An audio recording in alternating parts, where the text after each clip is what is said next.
I am Tim McLeod, and I'm the Director of Alumni Relations and Connect 365 with Sierra Tucson. And this is our Star 33 virtual retreat.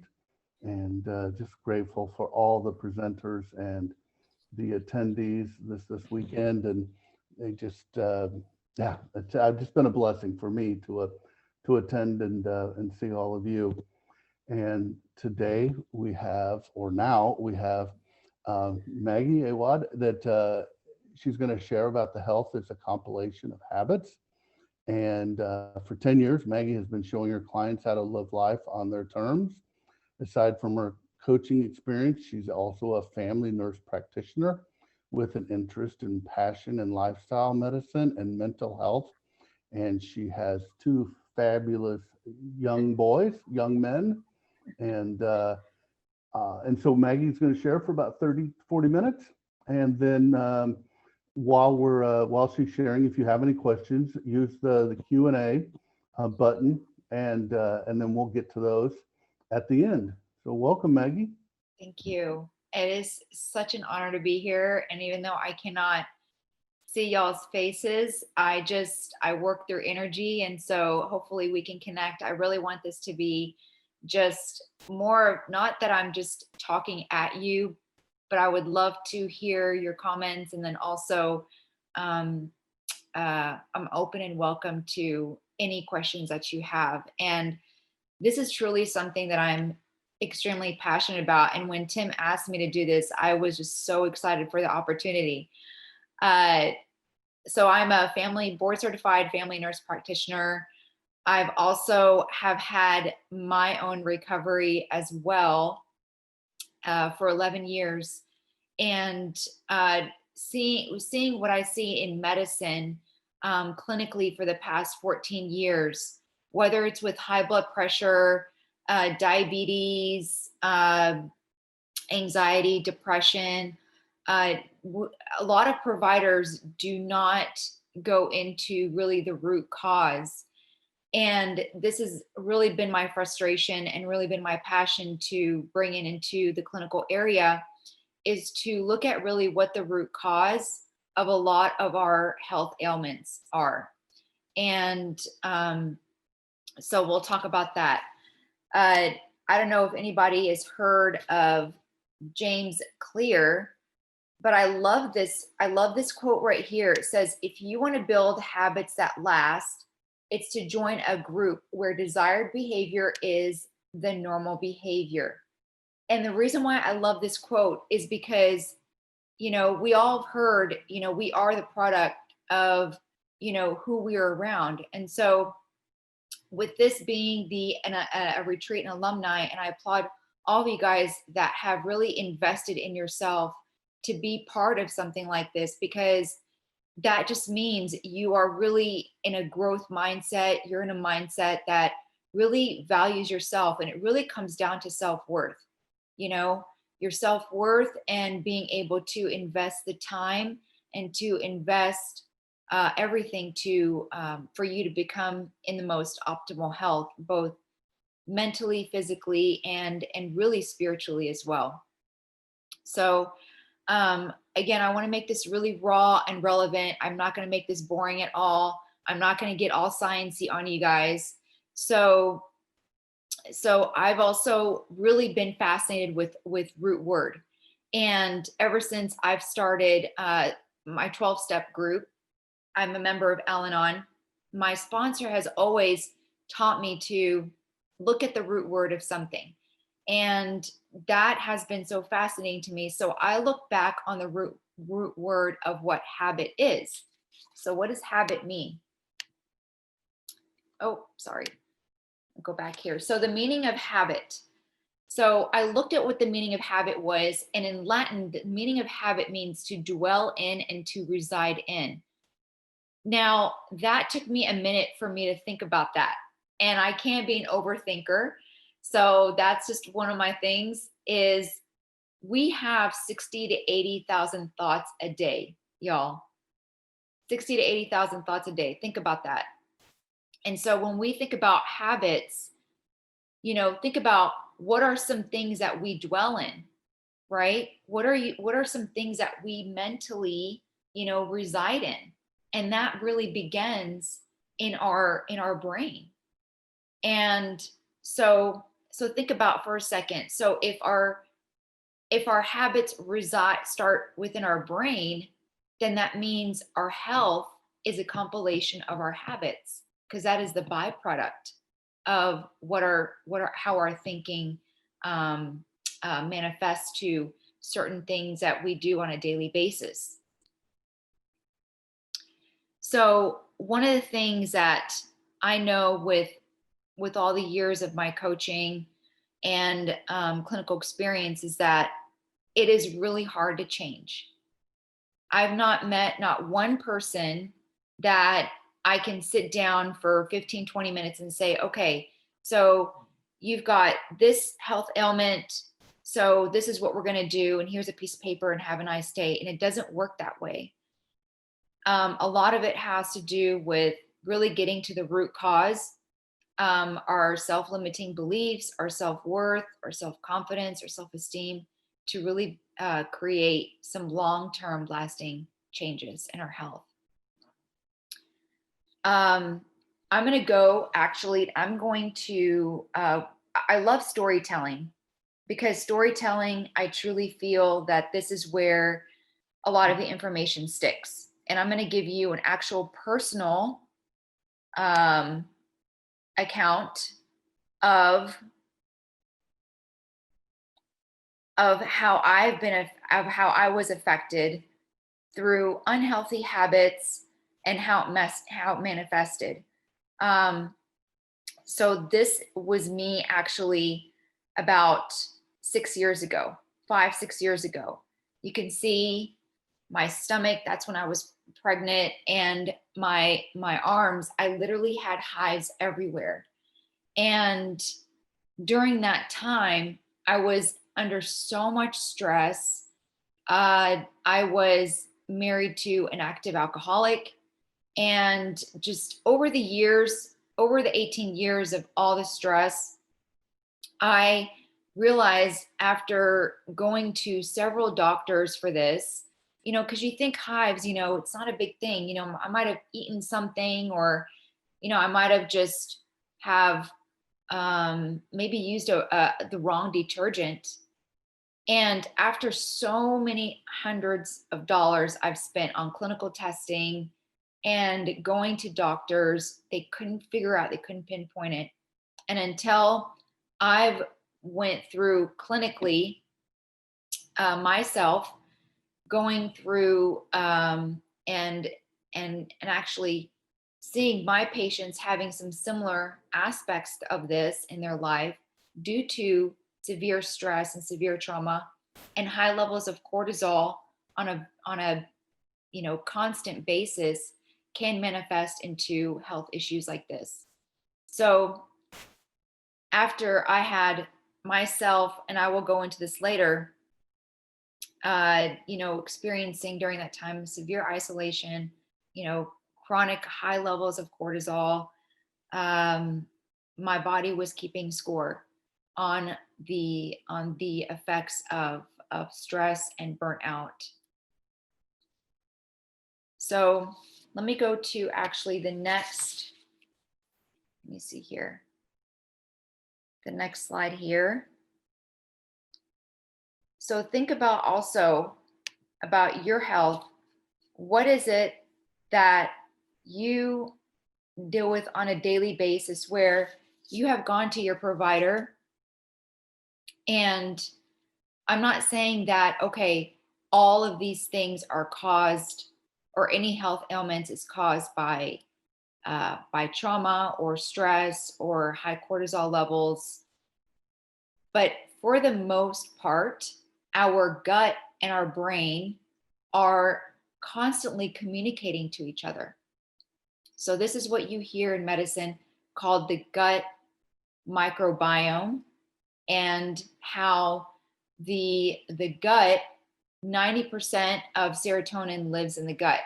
So our feelings actually live in our gut.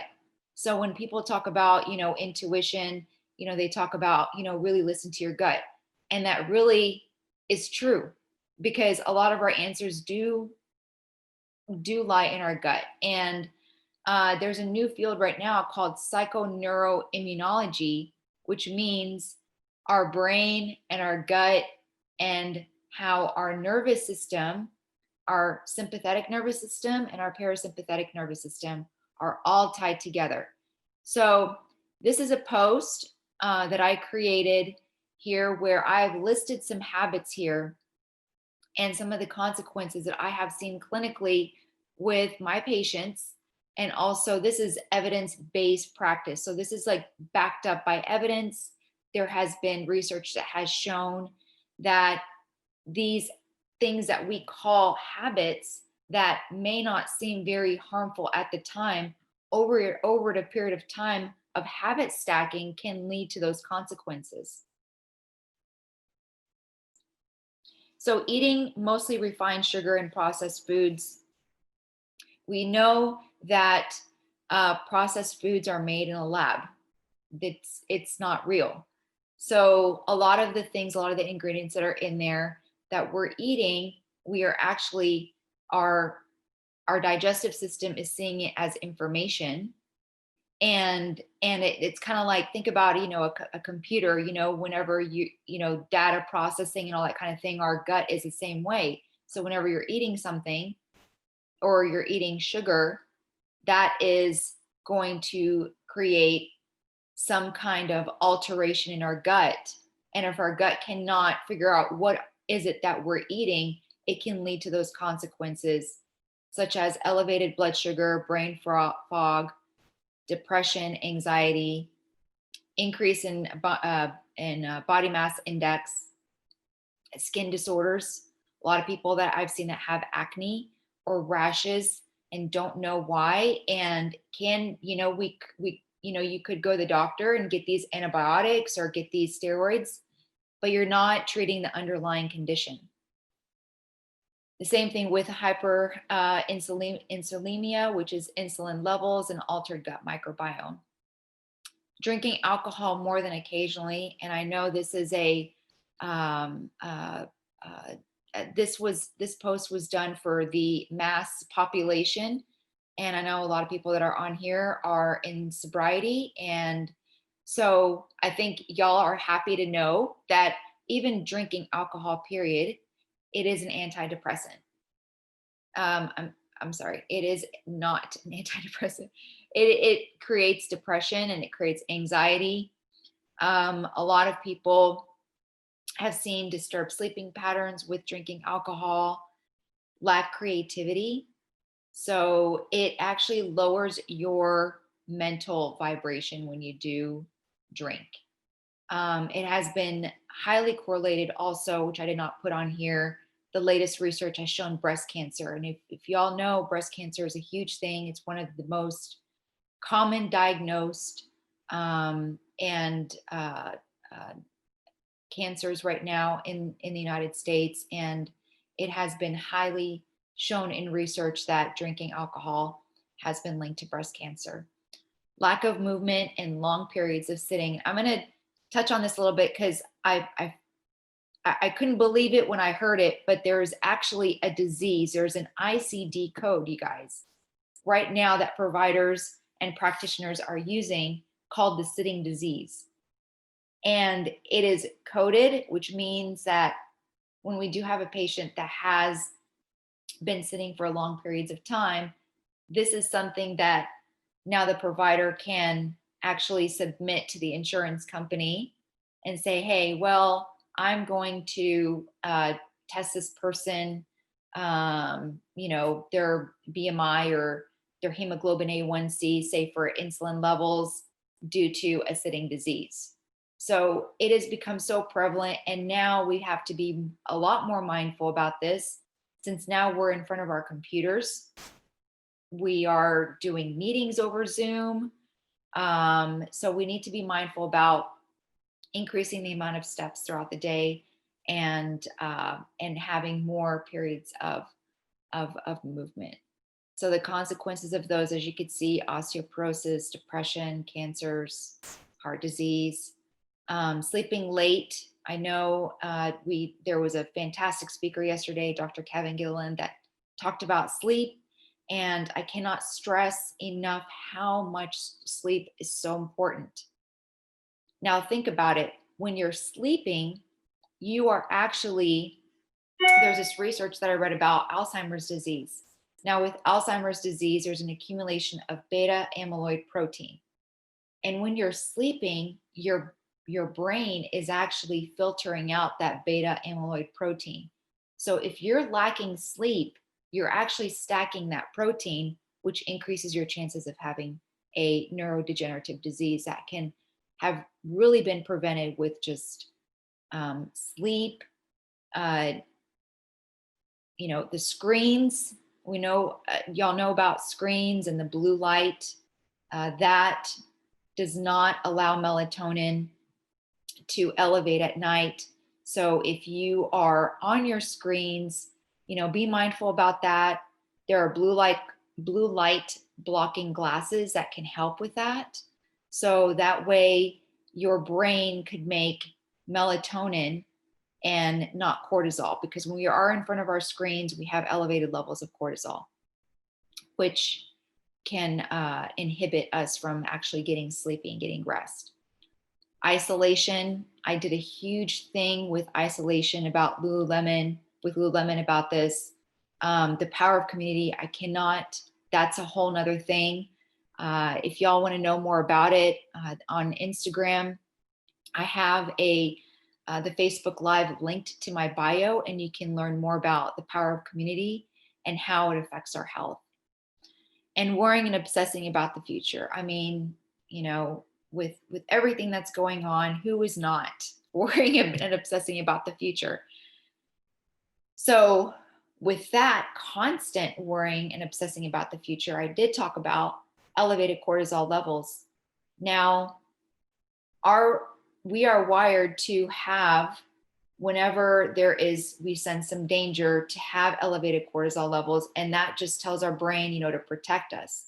The problem is that over time, if we are just running on high levels, that is going to set us up for a lot of health ailments and a lot of inflammation that can happen.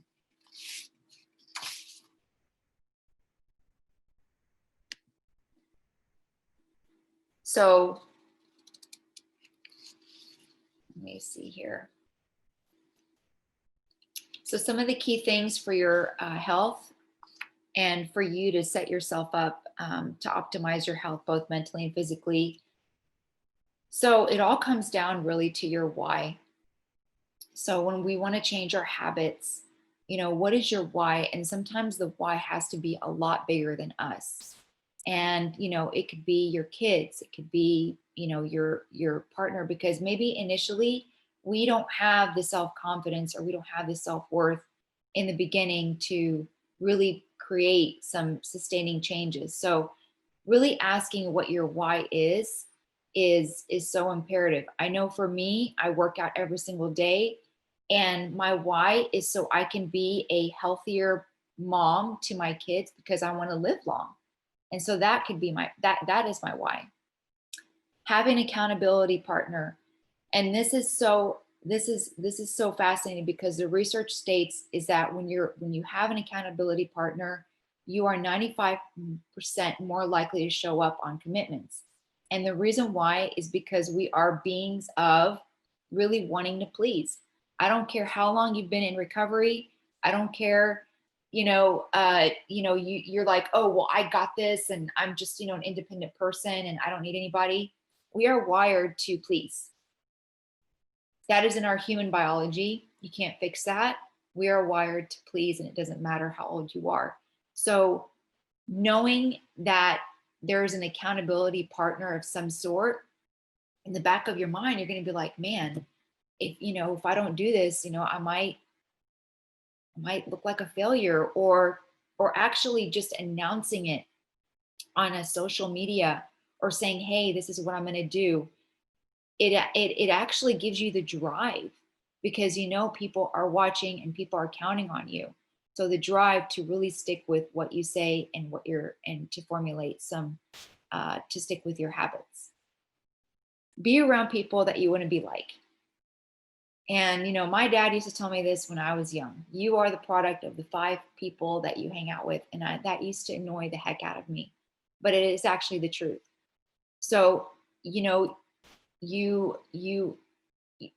people that you want to be around with, if you want to be around with people that are in recovery, that have long-term sobriety, be around people that have long-term sobriety. If you want to be around people that are athletic and healthy, go to the gym, formulate some, strike a conversation with people. Maybe, join a group, join a biking group, join a running group. But it really is up to us to put ourselves in those types of situations.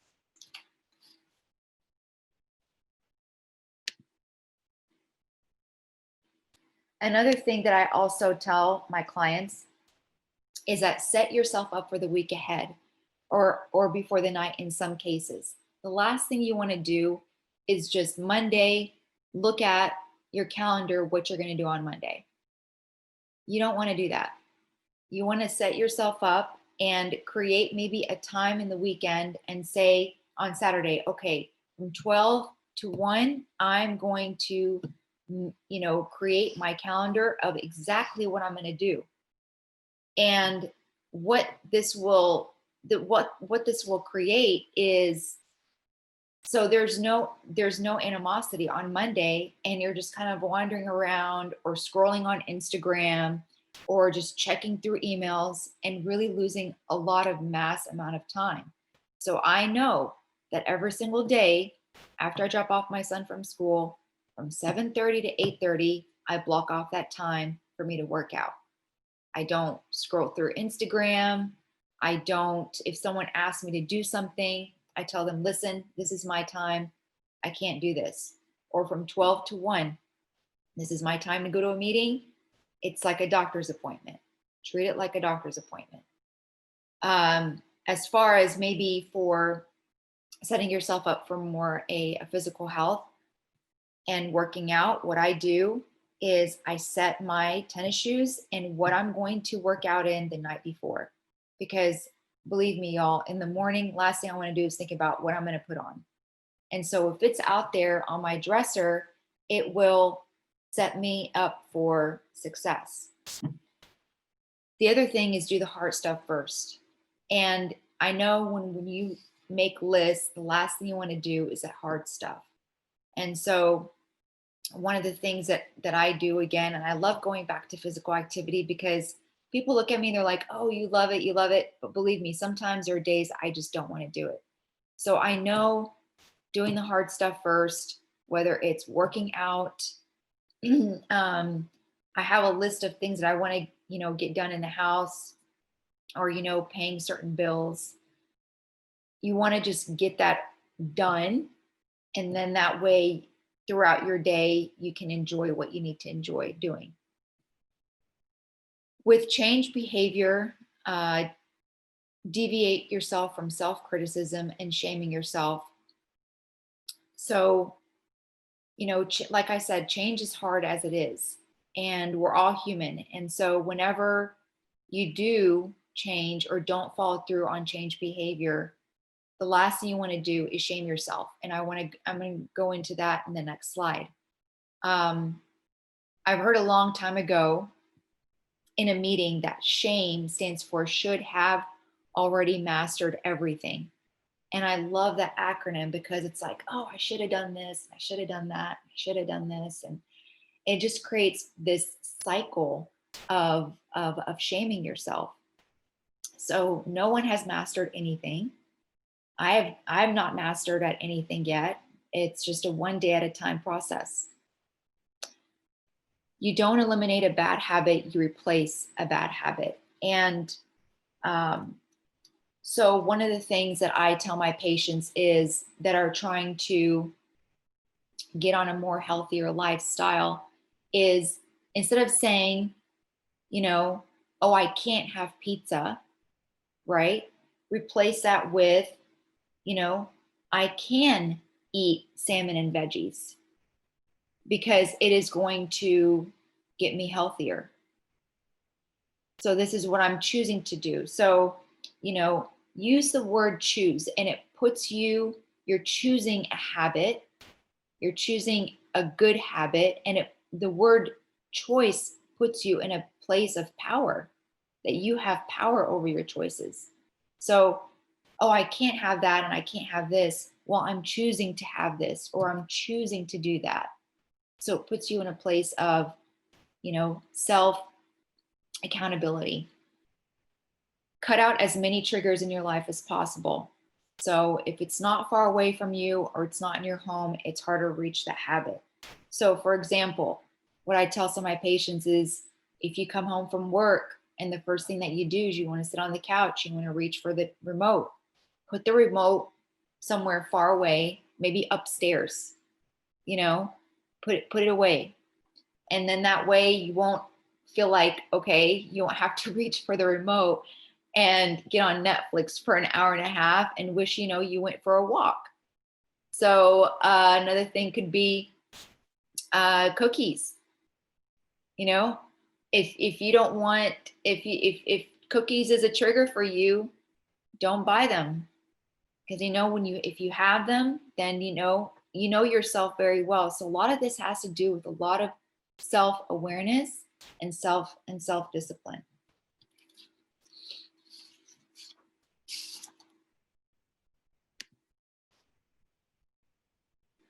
I love this.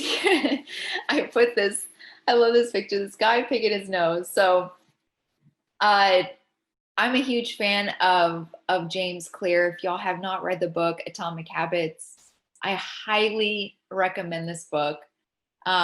It's phenomenal, and he really does break up how to break habits. And he said in the book to use the word "but" to overcome negative self-talk. And I know in recovery, I can tell you my sponsor hates that freaking word "but." She's like, don't ever say "but," because anything after "but" just means you're making an excuse, right? In this case, I'm going to allow you guys to use the word "but." And he had 3 great examples here, which is, I am fat and out of shape, but I could be in shape a few months from now. Or if you say to yourself, I'm stupid and nobody respects me, but I'm working on developing a valuable skill. I'm a failure, but I know everyone that has been successful has failed. So this is your one time to use the word "but." So if you find yourself in a shame spiral, or if you find yourself criticizing yourself, just say it out loud, get it out. Don't let it fester in your mind. Get it all out. But I want you to say, but this and this and this, followed by a positive reinforcement of the future. I don't know if you guys know this person, but Dr. Joe Dispenza talks a lot about this, of how our brain does not know the difference between the present and the future. So visualize that. And the power of visualization is so important in breaking our habits, in knowing that your brain, once you can actually speak it and actually see it in the future, right? Then it will allow for us to be more successful in breaking some habits. Now, if y'all thought this picture is funny, check this one out. I knew you'd like that one, Tim. So some questions that you can ask yourself to create more self-awareness. And again, these questions are by James Clear. This is really, so we all know about the 10th step and taking personal inventory on a daily basis, right? So this is a great thing to take daily inventory on your habits. And these are great questions. And believe me, and once you really answer these questions, you're gonna be like, okay, I get where this might be coming. This is the variable here. This is what I need to be changing. This is what I need to be doing differently. So the first one is, when does your bad habit actually happen? When does that happen? Okay, so this is the when. How many times do you do it each day? Where are you when you are doing this bad habit? Where are you? Okay, so if the habit is, man, I just cannot get over this habit of just, you know, drinking. Are you at a bar? Where are you? Who are you with? Okay, so this is something that I talked about earlier today, is if we want to set ourselves for success, and which is what you guys are doing right now. Y'all are part of an amazing retreat right now with some, world-class speakers, listening to people that are on the same path as you are. I'm on this path with you. So I'm doing, I'm no perfect, far from perfect. But you know what? I surround myself with people like Tim, and I surround myself with people in recovery, and I surround myself with people that really want to elevate their health and their life. And I am very, very, very mindful about that. So who are you with is extremely important. And again, like what I said before, is what triggers the behavior and causes it to start. And sometimes we need a little bit of help in this part. But truly, if you are honest with yourself, if you are truly, truly honest with yourself and doing this inventory, then you really don't need a therapist or a coach or sponsor to tell you, because the truth lies within, and you know.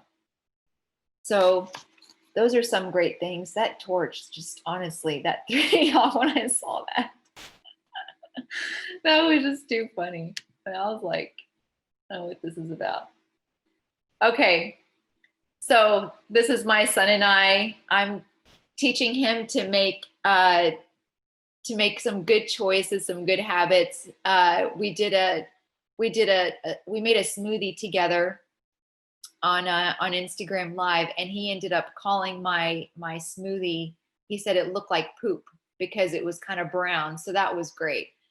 But yeah, just having fun with that. So again, here are some questions.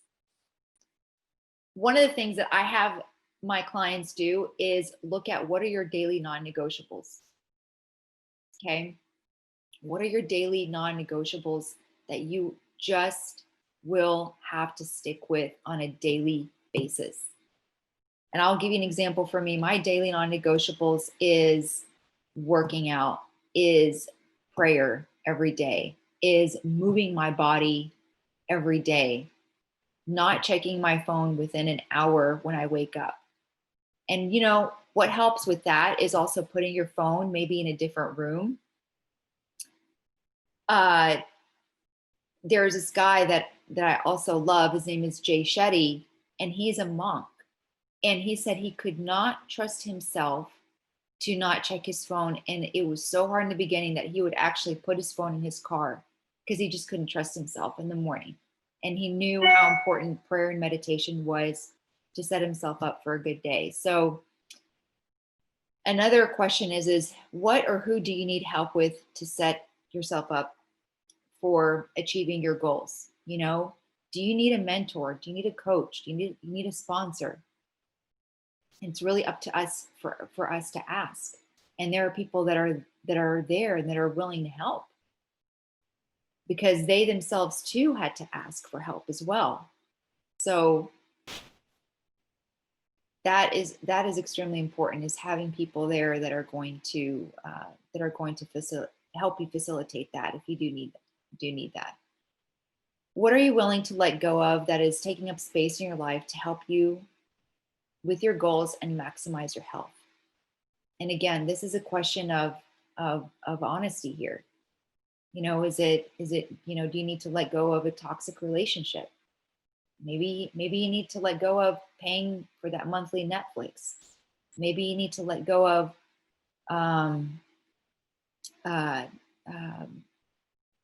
some certain things that are just extremely harmful for you. And again, making that inventory is important. And then sometimes it's not about letting go. The last one is, what are some things that you would like to add on to your life? You know, what are some things that we can add on to maximize and elevate our life, both physically, mentally, and spiritually? You know, is that more meetings, right? Is that communicating more? Is it expressing your boundaries more? What do you need more to do? Is it maybe having more gratitude in your life? So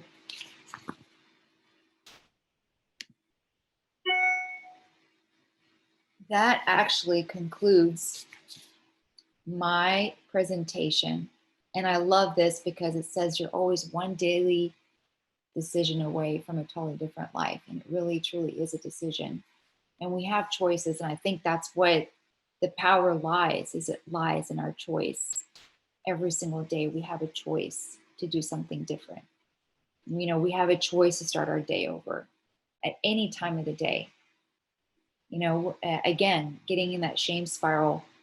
If it's 4 o'clock p.m. and you're like, man, I told myself I was going to work out today at 7 o'clock and I didn't wake up. I'm such a, you know, piece of crap. And then, no, we can always start our day over at 4 o'clock. You can start your day over at 7 p.m.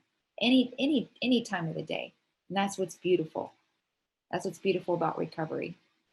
So I wanted to turn it over to Tim, and I want to thank you guys for allowing me to share this, because it is what has changed my life. And Tim knows my story, and it has just completely shifted my life. And I did not do it alone.